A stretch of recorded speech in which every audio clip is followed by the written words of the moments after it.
அதை தனி நடிப்பாகவும் நடிப்பேன் மேடம். எங்கள் ஸ்கூலில் என்ன நான் கற்றுக்கிறேன்னு கேளுங்க. தனி நடிப்பு, மாறுவேட போட்டி, நாடகம் ஸ்கிரிப்ட் எழுதுறது, பேச்சு போட்டி, மாறுவேட போட்டி, இது எல்லாமே நடிப்பு சம்பந்தப்பட்ட கலைகள் மேடம். அப்பயே எங்களுக்கு அந்த கூச்சம்லாம் போயிருச்சு மேடம். அதோட விளைவு தான் இப்ப இங்க வந்து நிக்குது. ஓகேங்களா? அதுல தனுஷ் அண்ணா வந்து 3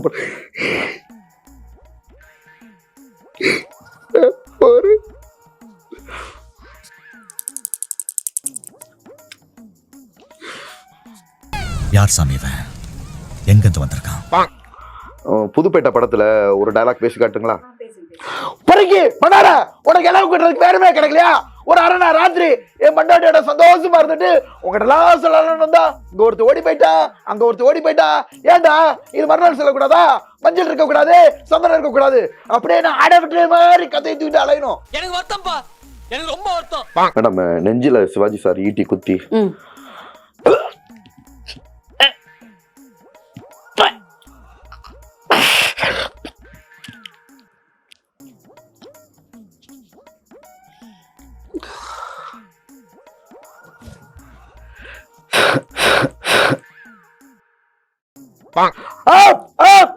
அப்படின்னா டாக்குன்னு தூக்குவார். அப்படி அவர் மாதிரி ஏதாவது பண்ணி காமிங்களே தனுஷ் சார். தனுஷ் அண்ணா மாதிரி தானே மேடம் நடிச்சு போய் இவ்வளவு ஃபேமஸ் ஆயிருக்கும்.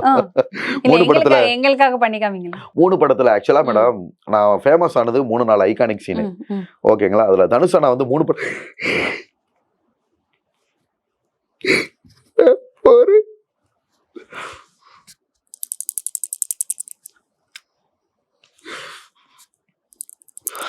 இந்த சீன் தான் அதிகமா மக்கள் கிட்ட ரீச் ஆனது மேடம். நிறைய சீன் நம்ம ரீக்ரியேஷன் பண்ணிருக்கோம், டயலாக்லாம் நிறைய பேசியிருக்கோம், பண்ணிருக்கோம். பட் இது தனுஷ் அண்ணா மாதிரி நடிச்சது வந்து பாத்தீங்கன்னா மக்கள் கிட்ட அதிக ரீச். மக்கள் வந்து உங்களை தனுஷா பார்க்க ஆரம்பிச்சுட்டாங்க. ஏன் ஆக்சுவலா உருவத்துல கூட நிறைய சின்ன பசங்க மேடம். ஒரு தடவை போன வருஷம் அலர்கோயில மாலை போட போனப்ப பசங்க அந்த பிளாக் கலர் ஷர்ட் வேஷ்டியில போனேன். ஆனா நான் இதுல கூட பார்க்க தனுஷ் மாதிரி இருக்கீங்க. ஓ, தனுஷ் மாதிரி இருக்கீங்க. ஆக்சுவலா அவங்க அந்த மாதிரி பார்க்க என்ன ரீசனா, அவரோட சீனை அதிகமா ரீக்ரியேஷன் பண்ண மேடம். 3 படத்தை வச்சு ஒரு படமே இல்லாம வேற என்ன படம் பண்ணீங்க? நிறைய பேசியிருக்கேன் டயலாக். ஆடு இந்த படத்துல பண்ணியிருப்பார் இல்லையா? புதுப்பேட்டை படத்துல ஒரு டயலாக் பேசி காட்டுங்களா? பறிக்கி பண்ணாரா, உனக்கு எல்லாம் கூட்டுறதுக்கு வேறுமே கிடைக்கலையா? ஒரு அரை நாள் ராத்திரி என் பண்டாட்டியோட சந்தோஷமா இருந்துட்டு உங்ககிட்ட எல்லாம் சொல்லணும்னு வந்தா இங்க ஒருத்தர் ஓடி போயிட்டா, அங்க ஒருத்தர் ஓடி போயிட்டா. ஏண்டா இது மறுநாள் சொல்லக்கூடாதா? மஞ்சள் இருக்க கூடாது, சந்தனம் இருக்க கூடாது, அப்படியே நான் ஆட விட்டு மாதிரி கதையை தூக்கிட்டு அலையணும். ஸோ இது ஒரு சாம்பிள் தான் மேடம். நம்ம நிறைய பண்ணியிருக்கோம். அந்த மாதிரி வந்து பார்த்தீங்கன்னா அவர் அந்த கொடி படம் இருக்கு இல்லையா? அதில் திர்சா மேடம் குத்துவாங்க.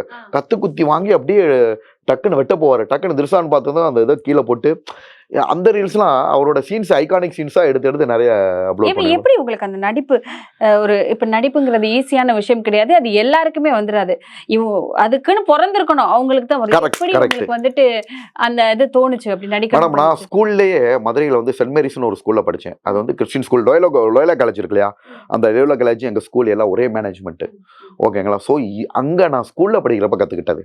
அங்கே வந்து பார்த்தீங்கன்னா அதனால தான் எனக்கு இது ஈஸியாக இருக்கு மேடம். நீங்கள் சொல்லுங்க. ஆமா மேடம். எல்லாருனாலையும் ஈஸியா கத்துக்கிற முடியாது மேடம். நீங்க சொன்னாப்புல எல்லாராலையும் நடிக்கவும் முடியாது. ஓகேங்களா? நான் நடிப்பு கத்துக்கிட்டது அங்கதான் நான் இயற்கையா இருக்கிற ஆர்வத்தை. அதனாலதான் இப்ப நான் டயலாக் டெலிவரியில இருந்து நடிக்கிறது வந்து டக்குன்னு பண்ணி காட்டுறேன். 5 படங்கள்ல நடிச்சப்பயுமே எப்படி ஸ்கூல்ல எப்படி உங்களுக்கு அந்த சொல்லி கொடுத்தாங்க? நடிப்பு கிளாஸ் ஏதாவது எடுத்தாங்க? இயற்கையா இருக்கணும் மேடம். நான் அப்படிலாம் கிளாஸ்ல எடுக்க மாட்டாங்க மேடம். நான் வந்து 6th ஜாயின் பண்றேன். 5th முடிய நீங்க சொன்னாப்புல வில்லேஜ்ல படிச்சோன்னு வைங்களே, 6th தான் சிட்டிக்குள்ள போறோம். சிட்டில அது மதுரை நம்பர் 1. அது என்ன தெரியல, அந்த கடவுள் ஆக்சுவலா புனித மரியன்னை மேல்நிலைப்பள்ளி சென்ட் மேரிஸ்னு சொல்லுவாங்க. அந்த மேரி தாயே நம்மளை செலக்ட் பண்ணி இழுத்துச்சா என்னன்னு தெரியல. நான் 5-6 ஸ்கூல்ல என்ட்ரன்ஸ் எழுதுனேன். மதுரையில் டான் பாஸ்கோன்னு ஒரு ஸ்கூல் இருக்கு. நிறைய ஸ்கூல்ல என்ட்ரன்ஸ் எழுதி பாஸ் பண்ணிட்டேன். அதில் இந்த ஸ்கூல்ல தான் வந்து எங்கள் மாமா வந்து பார்த்தீங்கன்னா எங்கள் அத்தை பையன் இருக்காரு, இல்லை சென்ட் மேரிஸ் தான் கோச்சிங் பயங்கரமாக இருக்குது, இங்கே தான் சேர்க்கணும்னு சொல்லி அவருக்கு கொண்டு என்னை சேர்த்து விட்றாரு. சேர்த்து விட்ட உடனே என்னன்னா அங்கே இருக்கிற பசங்களாம் பயங்கரமாக பேசுகிறாங்க மேடம். 5th 6th ஜாயின் பண்ண உடனே ஏதாவது பேசுங்கப்பா, பேச்சு போட்டிங்கன்னா பசங்க பேசுவாங்க. அச்சமில்லை அச்சமில்லை அச்சம் என்பதில்லையே, உச்சி மீது வானிடிந்து வீழுகின்ற போதிலும் அச்சமில்லை. எனக்கு நான் அப்படி முறுக்கி ஏறுது. என்னடா அது அப்படின்னு பார்த்தேன். இதுதான் பேச்சு போட்டின்றாங்க. பசங்கள்லாம் பண்ண ஆரம்பிக்கிறாங்க. அப்புறம் சோசியல் சயின்ஸ் சாருமே கிளாஸ் எடுத்தது போக மிச்ச டைமில் என்ன பண்ணுவாங்க, உங்களுக்கெல்லாம் நிறைய திறமையை வளர்த்துக்கணும், எல்லாருக்கும் அவர் ஒரு டயலாக் சொன்னார், தோண்டினேன் நோண்டினேன் ஒன்றும் கிடைக்கவில்லை, இதை பேசுங்கடா. நாங்கள் எல்லா பசங்களும் சும்மா லேசாக பேசினாங்க, நான் பயங்கரமாக பேசினேன், நான் தோண்டினேன் நோண்டினேன் ஒன்றும் கிடைக்கவில்லைன்னு அவருக்கு பிடிச்சி போச்சு. அப்படியே கையை பிடிச்சி கூப்பிட்டு ஃபஸ்ட்டு நாடகத்தில் முரசு தட்டுற வேஷம் கொடுக்குறாங்க மேடம். படத்தில் நடிக்கிற மாதிரி அங்கே ஸ்கூலில் நடிக்கிறது கஷ்டம் மேடம். ஏன்னா கிறிஸ்டின் பசங்கள்லாம் பயங்கரமாக நடிப்பாங்க. அது கிறிஸ்டின் இன்ஸ்டிடியூஷன். அவங்களெல்லாம் என்ன சொல்ல வர்றது, பேசிக்காகவே இந்த மாதிரி மேடை பண்ணியிருப்பாங்கல்ல, மாறுவேட போட்டி, பேச்சு போட்டி, ஓகேங்களா, இதெல்லாம் நான் அங்கே போய் தான் கற்றுக்கிட்டது. அப்போ அவங்களோட ஈக்குவலாக நின்று நம்ம பண்ணுறதெல்லாம் பெரிய கஷ்டம். ஏன்னா அவங்களாம் வில்லாளி வில்லன்கள், வில்லாளி வில்லன்ற மாதிரி அவங்களாம் பயங்கரமாக இருப்பாங்க மேடம். அப்போ என்ன ஆகுதுன்னா, அந்த பசங்களெல்லாம் பார்த்துட்டு நான் காம்படிஷனில் போய் வின் பண்ண ஆரம்பிக்கிறேன். அப்போ எனக்கு ஃபஸ்ட்டு வந்து ஸ்கிரிப்டில் அதுதான் வேஷம் கொடுக்குறாங்க, முரசு தட்டுறதா. அதுக்கப்புறம் என்ன பண்ணுறேன், நாடக போட்டியில் நானே தனியாக ஸ்கிரிப்ட் எழுத ஆரம்பிச்சிட்டேன். சீனியர்ஸ் பண்ணுறதெல்லாம் பார்த்தேன். அவங்களாம் என்ன பண்ணுறாங்க, நிறைய சமுதாய சீர்திருத்தங்கள், இந்த மாதிரி வரதட்சணை கொடுமை, பைபிளில் உள்ள விஷயங்கள்லாம் நாடகமாக போடுவாங்க. அதை பார்த்து இன்ஸ்பயர் ஆகி தான் அடுத்த என்ன பண்ணிட்டேன், நானே ஸ்கிரிப்ட் போட ஆரம்பிச்சிட்டேன். நான் எழுதிய மேடம் 50 பக்கத்துக்கு 20-30 பக்கத்துக்கு எழுதி, நீ இன்ன கேரக்டர், நீ இன்ன கேரக்டர், நீ இன்ன கேரக்டர், மேக்கப்லேருந்து எல்லாம் நான் தான், ஓகேங்களா. அப்போ வந்து போட்டி நடக்கும். போட்டினா எப்படிப்பட்ட போட்டின்றீங்க, அதில் இருக்கும் 15 செக்ஷன் மேலே இருக்கும் மேடம். எல்லார்ட்டையும் போட்டி போட்டு அப்பயே ப்ரைஸஸ் வாங்கி இன்னமும் நான் அதில் ஷேர் பண்ணுறேன் பாருங்க.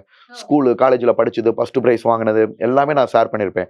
ஃபாதர்கிட்ட வாங்கினது அப்பயே எல்லாரும் ஆடி போயிட்டாங்க. அப்புறம் நம்ம நாடகத்தில் தனி முதல்ல வந்து சின்ன சின்ன கேரக்டர் ஸ்கூல் ஸ்கிரிப்டில் கொடுத்தவங்க மெயின் கேரக்டர் நடிக்க வச்சிட்டாங்க மேடம். நம்ம தான் அதுக்கு மெயின் லீடாக இருப்போம். அப்படியே ஆகி ஸ்கூலில், அதாவது அந்த ஸ்கூல் எப்படின்னா மேடம், கூத்துப்பட்டறைன்ற ஒரு விஷயத்தையே உடைக்கக்கூடிய ஒரு இடம். ஏன்னா நான் நாடகத்துல அது கூத்துப்பற்றி அப்படின்னு சொல்றதே வந்துட்டு நடிகர்களுக்குலாம் கோயில் மாதிரி. இதுவும் கோயில் மேடம்.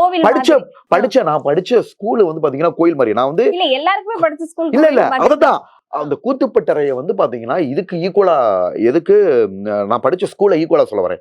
என்ன விஷயம்னா, அங்க கத்துக்கிற விஷயம் மாதிரி இதுல கத்துக்கலாம். ஏன்னா நாடகத்துக்கு ப்ராக்டிஸ் கொடுப்பாங்க மேடம். இப்போ ஸ்கூல் டே நாடகம் இருக்கும், 3 மாசத்துக்கு முன்னாடியே ப்ராக்டிஸ் கொடுக்க ஆரம்பிச்சிருவாங்க. இதான் உன் டயலாக், இதை பேசு, இனி இதை பண்ணணும், ஃபேஷியல் எக்ஸ்பிரஷன்ஸ்ல இருந்து. அதாவது மேடம், வெளி உலகத்துக்கு தெரியுறது திவாகர் மட்டும் தெரிஞ்சிருக்கான். அது மாதிரி தெரியாம நிறைய பேர் உள்ளுக்குள்ள அங்க இருக்காங்க. ஸோ அங்கேயே கற்றுக்கிட்டாங்க. வெளியில் என்ன தெரியல, நம்ம கடவுளோட புண்ணியத்தில் நம்ம வெளியில் தெரிய ஆரம்பிச்சிட்டோம். என்ன மாதிரியே எனக்கு ஈக்குவலாக பரிசு வாங்கின பசங்களும் நிறைய பேர் இருக்காங்க. அவங்களாம் வெளியில் தெரியாமல் போயிட்டாங்க. அது இறைவனோட ஒரு இது. அது மாதிரி வந்து மேடம், இந்த திருவிளையாடல் படத்தில் சொல்லுவாங்க, மதுரைக்கு வந்து ஒருத்தர் போட்டியாக வந்துடுவார். அதாவது என்னன்னா, மதுரையில் என்ன ஜெயிக்கிறதுக்கு ஆர்டர் இருக்கா அப்படின்னு வேற ஒரு டிஸ்ட்ரிக்ட்லேருந்து ஒருத்தர் சொல்லுவார். என்னடா இது மதுரைக்கு வந்த சோதனை, என்ன உடனே சிவபெருமான அவதாரம் எடுத்துகிட்டு வந்து மதுரையில் இருக்க பாடகர்கிட்ட அவர் பாடினதை ஓரமாக நின்று நான் கத்துனேன், அதுக்கே எனக்கு இந்த புகழ் அப்படின்ற மாதிரி ஸ்கூல்ல கத்துக்கிட்டதை சும்மா நம்ம ரீல்ஸ்ன்றது கொஞ்ச நேரம் காமிச்சுதான். அங்க இதோட பயங்கரமா நடிப்போம் மேடம். அந்த டயலாக் தெரியுமா? அந்த நாகேஷ் அவர்கள் சொன்ன டயலாக் தெரியும்? ஃபுல்லா இல்ல, கொஞ்சம் ஞாபகம் இருக்கு. ஞாபகம் இருந்தா சொல்லுங்க அந்த டயலாக். அது எனக்கு ஆக்சுவலா அதிகம் பண்ணதில்லை மேடம். வீரபாண்டிய கட்டபொம்மன் நல்லா பேசுவேன் மேடம். அது சிவாஜி சார் நடிப்புல எல்லாம் அதை தனி நடிப்பாவும் நடிப்பேன் மேடம். எங்க ஸ்கூல்ல என்ன நான் கத்துக்கிறேன்னு கேளுங்க. தனி நடிப்பு, மாறுவேட போட்டி, தனி நடிப்புனா மோன் ஆக்டிங், ரெண்டும் தனித்தனியாக பண்ணுறது. நாடகம் ஸ்கிரிப்ட் எழுதுறது, பேச்சு போட்டி, மாறுவேட போட்டி, இது எல்லாமே நடிப்பு சம்மந்தப்பட்ட கலைகள் மேடம். மாறுவேட போசின்னு வச்சுக்கோங்க, டக்குன்னு என்ன பண்ணோம், உடம்புல எல்லா தலையே கட்டிக்கிட்டு கையில் வச்சுக்கிட்டு ஜிம்பாரேன்னு சொல்லிட்டு அதை உண்மை மேடம், ஆதிவாசி மாதிரி வேஷம் போட்டுக்க, மூஞ்சி எல்லாம் கறி அப்பி, அப்பயே எங்களுக்கு அந்த கூச்சம்லாம் போயிருச்சு மேடம். அதோட விளைவு தான் இப்போ இங்க வந்து நிக்குது அந்த சின்னதுல இருந்து வந்தது. இப்பயும் ஆதித்யா டிவி சேனல்ல மகாநடிகன்ற ப்ரோக்ராம் பண்ணிட்டு இருக்கேன் மேடம். நான் தான் ஆங்கர். பொதுமக்கள்கிட்ட போய் என்ன படம் கொடுக்குறாங்களோ, நான் படம்லாம் அதிகம் பார்க்க மாட்டேன் மேடம். அதை அப்படியே பார்த்து அப்படியே நடிச்சு காட்டுறது. டக்குன்னு மக்கள் அதை என்ன படம் கண்டுபிடிச்சாங்க. அது நடிப்போட இன்டென்சிட்டி. சரி, இப்போ நான் அந்த வீரபாண்டிய கட்டபொம்மன் டயலாக் சொல்லுங்க. First foreigners madam. Are you Veerapandiya Kattabomman, நீதான் ஜாக்சன் துறையோ, ஏ வீரபாண்டிய காட்பம், வட்டியும் கட்டல கிஸ்டியும் கட்டல, கொதிக்கிறது என்ற அர்த்தம், துடைக்கிறது என் தசை, அடக்கு அடக்கு அடக்கு என்கிறது என்னுடைய தாய் திருநாடு. எங்களோட நாற்று நட்டாயா, களை பறித்தாயா, அல்லது அங்கு கொஞ்சி விளையாடும் எம் குல பெண்களுக்கு மஞ்சள் அரைத்து கொடுத்தாயா? வானம் கட்டவனே, யாரிடம் கேட்கிறாய் வட்டி?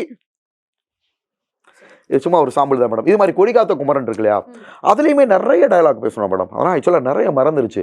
கொடிகாத்த குமரன் வந்து அவங்க மண்டையில் அடிப்பாங்க, மண்டையில் அடிச்ச உடனே அப்படியே அந்த கடைசிபடியே கொடியை கீழே விடுங்க, அவன் அப்படியே கீழே விழுந்து இப்படி விழுவாங்க இல்லையா, அதெல்லாம் அப்பயே நடிச்சதான் மேடம். அதனால தான் இப்போ வந்து எமோஷனல் சீன் நடிக்கிறதுக்கு எனக்கு ரொம்ப ஈஸியாக இருக்குது.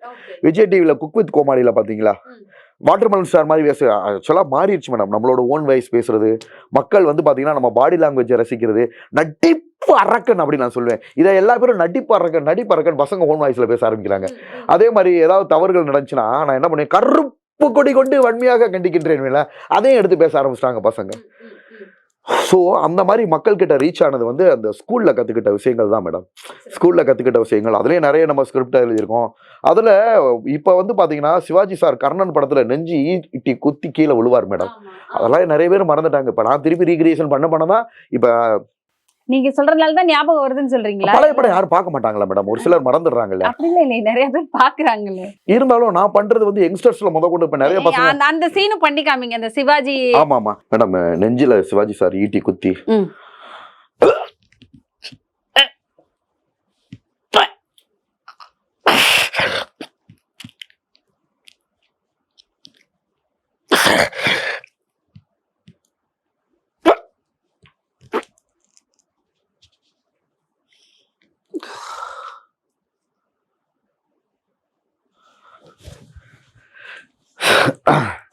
இந்த சீன் வந்து ஐகானிக்கா இதே நிறைய பேர் கிண்டல் பண்ண ஆரம்பிச்சாங்க மேடம்.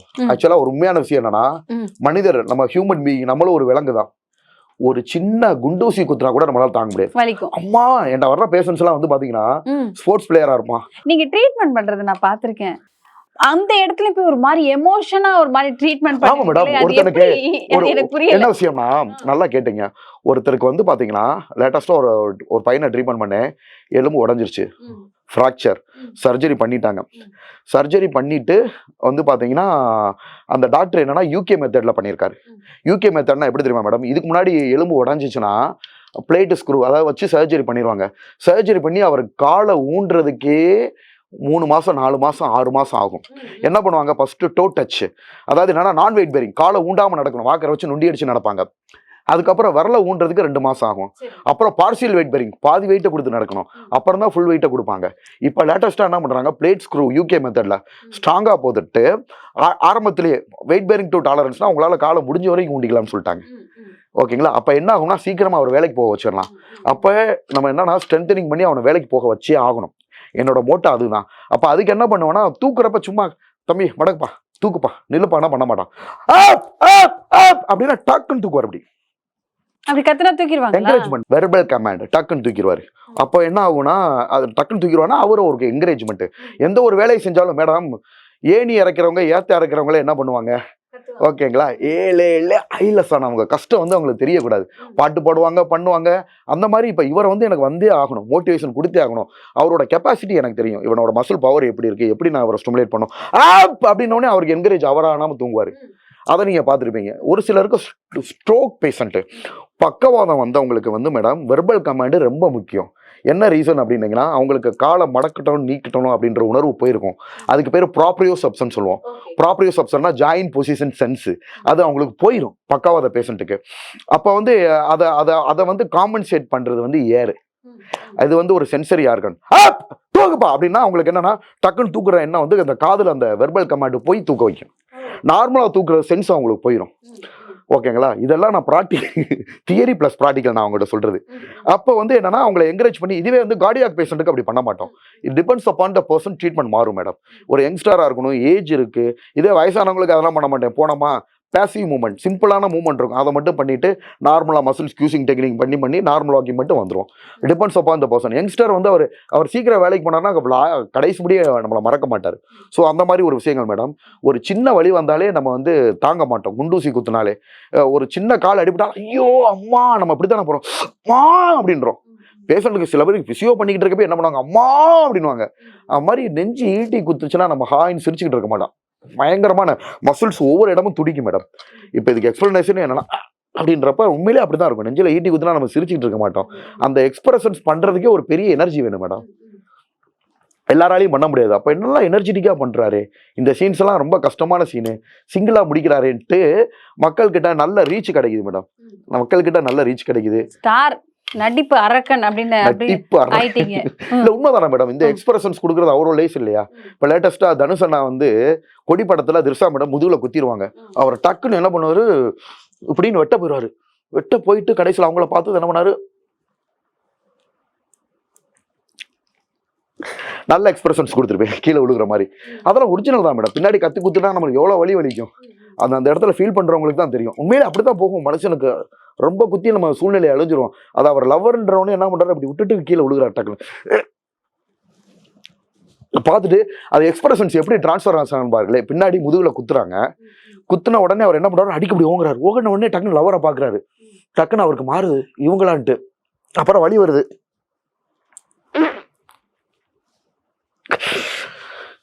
இப்படியெல்லாம் கஷ்டமான எக்ஸ்பிரஷன்ஸை கொடுக்குறோம் மேடம். வேற யாரோட நடிப்பு உங்களுக்கு ரொம்ப கஷ்டமா இருக்கும்? எந்த ஹீரோ? அப்படிலாம் பண்ண மாட்டேன் மேடம். ஆக்டிங்கோட இன்டென்சிட்டியை பார்ப்பேன். கஷ்டமான சீனா நான் செலக்ட் பண்ணுவேன், செலக்ஷன் பண்ணி நடிப்பேன். ஏன் இப்போ பழைய படத்துல எம்ஜிஆர் சார் வந்து அடிமை பண்ணல அப்படின்னு பண்ணுவார். இப்படியே வந்து நடப்பாரு, ஓகேங்களா, கூண்டு போட்ட மாதிரி நடந்து தண்ணியா அப்படின்னு குடிச்சிட்டு ஓடுவார். இது மாதிரி நிறைய பண்ணி போட்டிருக்கேன் மேடம். 1-2 விஷயங்கள் கிடையாது மேடம். டேரக்டர்ஸ்க்கும் ப்ரொடியூசர்ஸ்க்கும் அவங்க ஈஸியாக அப்சர்வ் பண்ணுறது, இவன் டயலாக் டெலிவரி பண்ணுவானா, இவனோட மெமரி பவர் நல்லா இருக்கு, பேசிக்காக இன்டெலிஜென்ட்டாக இருக்கான், அப்போ இவனோட ஓன் வாய்ஸை மக்கள் ரசிக்கிறாங்க. ஏன்னா 500-600 சேனல் இப்போ லேட்டஸ்ட்டாக பார்த்தீங்கன்னா நம்ம முகத்தை காமிச்சாலே மில்லியன் வியூஸ். லேட்டஸ்ட்டாக வந்து பார்த்தீங்கன்னா ஒரு பெரிய சேனலில் வந்து ஒரு பெரிய ஷோக்கு போனோம், 3/4 மணி நேரம் ஷோலாம் மில்லியன் வியூஸ் போகிறது கஷ்டம், அசால்ட்டாக போயிடுச்சு.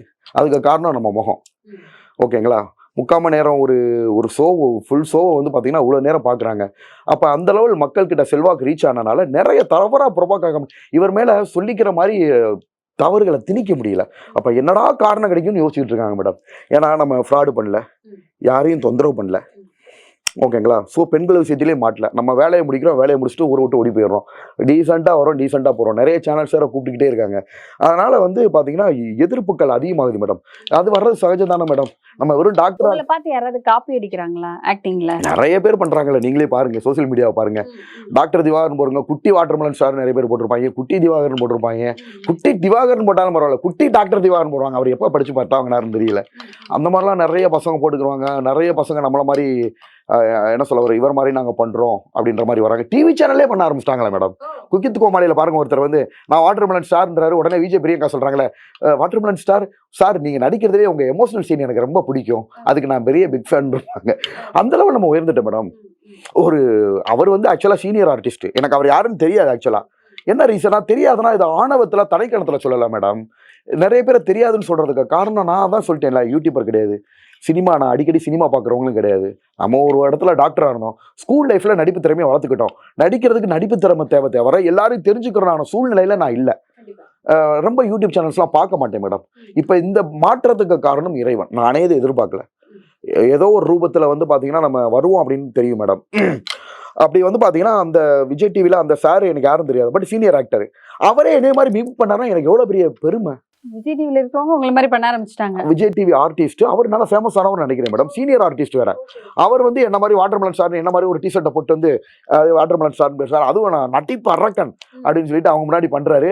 உடனே விஜய் பிரியங்கா மேடம் என்ன சொல்றாங்க, வாட சார் உங்ககிட்ட எனக்கு பிடிச்சது நீங்க அழுகிற எமோஷனல் சீனு, அது மாதிரி நடிச்சு காட்டுங்கன்னு கேட்குறாங்க. பாருங்க எந்த அளவு எல்லாரோட கண்ணையும் விஜய் அவங்கெல்லாம் வந்து ரொம்ப சீனியர் ஆர்டிஸ்ட். கண்டிப்பா அவங்கெல்லாம் விஜய் பிரியங்காலாம் எவ்வளோ பெரிய சீனியர் ஆர்டிஸ்ட்.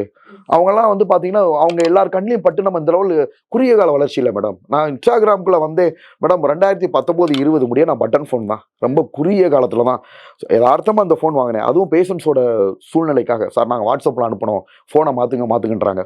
ஸ்கூலில் நிறைய காலேஜ்லேயும் மேடம் லயன்ஸ் கிளப், ரோட்டரா கிளப் நிறைய காம்படிஷனில் பண்ணி நல்ல பேர் எடுத்து ஒரு பெரிய லெவலில் இருந்தோம். படிப்பு முடிச்சதும் மேடம் படித்து முடிச்சது என்ன நினைப்பாங்க, கிளினிக் வைக்கணும் நினைப்பாங்க. நான் சினிமா வந்து பண்ணணுன்ற ஒரு எண்ணம் யாருக்குமே வராது. ஸோ அப்படிதான் டைரக்ட் பண்ணணும்னு ஐடியா இருக்கா உங்களுக்கு? இருக்கிறது விட்டுட்டு பறக்கிறது கஷ்டம். இப்போதைக்கு நடிக்கிறத மேடம் ஆசை, நடிக்கணும். டைரக்ட் பண்ணாலும் நடிச்சு யார மாதிரி வரணும், பெரிய ஆளு, இப்ப பெரிய ஸ்டார், அதாவது எந்த ஸ்டார் மாதிரி வரணும் அப்படியெல்லாம் நம்ம நினைக்க. நான் வந்து காணம் போன வழியில் ட்ராவல் பண்ணுறேன் மேடம். நம்ம வந்து ஓப்பனாக சொல்லவா, அப்படி வரணும் இப்படி வரணுன்றது எப்பயுமே நம்ம ஸ்டார் தான். நம்ம டாக்டர், நாளைக்கு நான் ஒரு ஹாஸ்பிட்டல் கட்டினாலும் பெரிய ஸ்டார் தான். எனக்குன்னு நிறைய மக்கள் வருவாங்க. எப்பயுமே நம்ம டிமாண்டடாக தான் இருப்போம். அறிவு கற்றவனுக்கு எங்கு சென்றாலும் சென்ற இடமெல்லாம் சிறப்பு. நான் அடுத்த ப்ராசஸ் ஹாஸ்பிட்டல் கட்டுறதுக்கு தான் பிளான் பண்ணேன். கடவுள் புண்ணியத்திலே நல்லா இருக்கேன். பிசியோதெரபிலே சரியான வருமானம் வரும் மேடம். பொதுமக்கள்கிட்ட மதிப்புக்கு குறைச்சலா, மரியாதைக்கு குறைச்சலா, பணத்துக்கு குறைச்சலா எதுவுமே கிடையாது. நம்ம ஆல்ரெடி வெல் பொசிஷனில் தான் இருக்கோம். இந்த மாதிரி ட்ராக் மாதிரி வந்ததோட காரணம் வந்து இறைவன் அமைச்ச வழி மேடம். நான் எனக்கே தெரியாது இல்லையா, நான் போன பாதை வேற. அப்பப்போ ஒரு ஃபீலிங் வரும் மேடம். எப்போயாவது பேஷண்ட் பார்த்துட்டு வந்து ஸ்ட்ரெஸ் மீன்ஸ் டயர்டாக இருக்கிறப்ப என்னடா நம்ம இப்படிலாம் பண்ணுவோமே, நம்ம ஸ்டேஜ் ஏறினாலே கதறுமே, விசில் பறக்குமே, என்ன ஒரு அந்த ஆக்டிவிட்டிஸ் எல்லாம் நம்ம அந்த ப்ராக்டிக்ஸ் வந்ததுக்கப்புறம் முடங்கிருச்சேன்னு தோணும். சரி அது எப்பயாவது ஒரு இடம் வரும், எப்பயாவது இதுக்குன்னு ஒரு பிளாட்ஃபார்ம் வரும் அப்போ பார்த்துக்கிறோம்னு நினச்சேன் மேடம். நான் வெறும் ஃபேஸ்புக்கில் போடுறப்பயே நிறைய பொண்ணுங்க நீங்கள் யூடியூப்ல போடுங்கன்னு சொன்னாங்க. நான் கேட்கவே இல்லை. என்ன கமெண்ட்ஸ்ல இல்லை, ஃபோன் பண்ணி சொல்லுவாங்க, டேய் நீ நல்லா பண்ணுறீல, ஏன்டா ஏன் நிறைய சீனியர்ஸே சொல்லுவாங்க, ஏன் பேசாமல் யூடியூப்ல போட்டால் என்ன வியூஸ் வரும்ல, ஏன் நீ பண்ண மாட்டேங்கிறேன்னு. எனக்கு அதுக்கெல்லாம் டைம் கிடையாது சார்.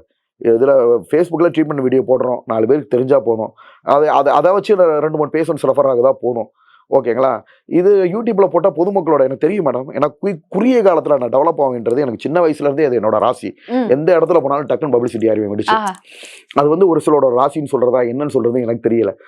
அது ஒரு சிலரோட முக ராசின்னு வைங்களே. அதனால் வந்து எனக்கு யூடியூப்களை வந்து அந்த மாதிரி பொதுமக்கள்கிட்ட தொடர்பு வரும், ப்ராக்டிஸ் பண்ண முடியாது போகும் அப்படின்றனால எனக்கு அதில் போடவே இல்லை. அப்புறம் இன்ஸ்டாகிராமில் போட்டேன். இன்ஸ்டாகிராமில் போட்டது காரணமே என்கிட்ட ட்ரீட்மெண்ட் வந்த பொண்ணு, ஓகேங்களா, நீங்கள் இன்ஸ்டாவில் போடுறப்ப அதிக வியூஸ் வரும், ரீச் வரும்னு அவங்க சொன்னதுக்கப்புறம் தான் நான் எஃபியிலேருந்து இன்ஸ்டாலே போட ஆரம்பித்தேன் மேடம். அதோட ரீச் வந்து பார்த்தீங்கன்னா வெறும் இன்ஸ்டால தான் போட்டோம். அதோட ரீச் இப்போ வேற மாதிரி போயிடுச்சு. நாடு கடந்து நாடு. துபாயில் பார்த்தா வாட்டர்மெலன் ஸ்டார் ஃபேன்ஸ் கிளப் இருக்கான், மலேசியாவில் இருக்கான், அமெரிக்காவில் இருக்கான், ஆஸ்திரேலியாவில் இருக்கான். என்னோட ஃப்ரெண்டு ஃபேன்ஸ் கிளப், ஆமாம் மேடம், ஃபேன்ஸ் கிளப்னா என்ன நிறைய பேர் பேசுகிறாங்க, ஐடி ஓப்பன் பண்ணியிருக்காங்க. டிக்டாக்லேயே நம்ம பேரில் தனியாக நீங்கள் பாருங்கள், வாட்டர்மெலன் ஸ்டார்னு எத்தனை ஐடி வருதுன்னு பாருங்கள். நம்ம பேரில் அவ்வளோ ஐடி ஓப்பன் பண்ணியிருக்காங்க, இவ்வளோ ஃபேக் ஐடி. இதெல்லாம் வளர்ச்சியோட உச்சக்கட்டம் தானே மேடம். அதே சமயத்தில் அதுக்கு ஈக்குவலாக எதிரிகளும் உருவாங்க மேடம். இந்த எதிரிகள்லாம் முகம் தெரியாத நபர்கள், எல்லாருமே நம்மளுக்கு அன்னோன் ஃபேஸஸ், யார் எப்படி வர்றான் என்ன பண்ணுறான் அப்படின்ற மாதிரி இருக்குது மேடம். ஸோ அதனால தான் நம்மளை மேலே நிறைய தவறான குற்றச்சாட்டுகள். அதே சமயத்தில் நம்ம தவறு பண்ணவும் கிடையாது, ஓகேங்களா. இப்போ என்னடா இவனுக்கு கிடைக்கும், என்னடா இவனை தப்பாக புரோபகண்டா பண்ணலான்னு தான் கூட்டங்கள் அலைஞ்சிக்கிட்டு இருக்காங்க மேடம்.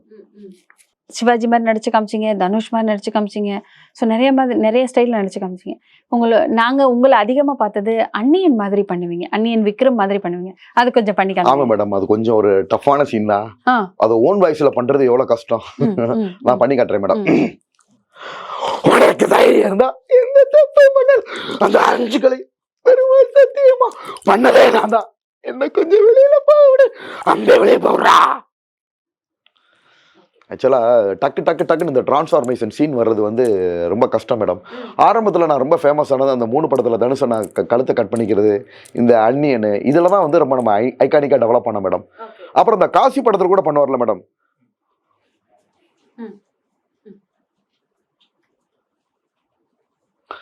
இந்த மாதிரி நிறைய கஷ்டமான சீன்ஸாக ரீக்ரியேஷன் பண்ணி தான் ஃபேமஸாக இருந்தோம் மேடம்.